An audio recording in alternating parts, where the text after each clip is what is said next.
aduceți oare aminte, stimată Doamnă?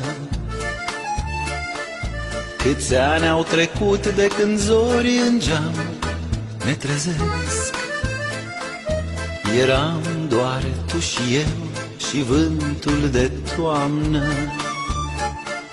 iar frunzele în zbor s-au oprit, s-au amuțit. Iubim și-am ales pentru-o viață, fără multă povață, am crezut în noi doi.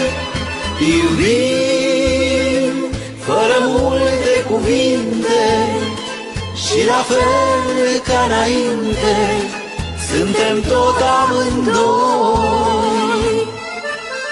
Erai un tânăr domn pus doar pe glume,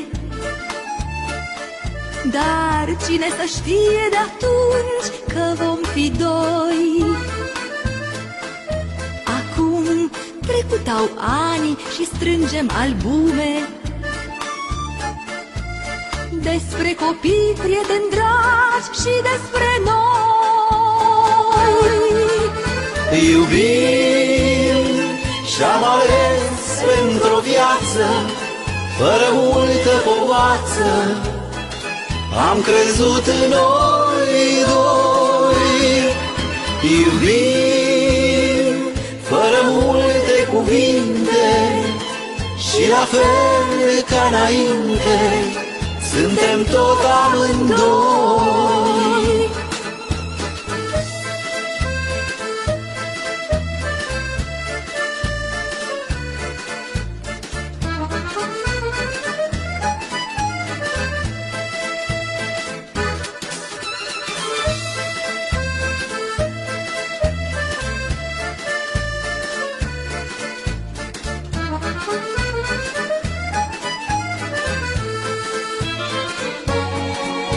Iubim și-am ales pentru-o viață, fără multă povață, am crezut în noi doi. Iubim fără multe cuvinte și la fel ca înainte, suntem tot amândoi.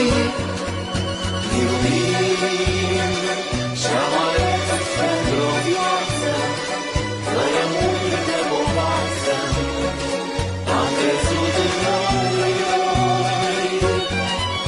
Iubim fără multe cuvinte și la fel ca înainte, suntem tot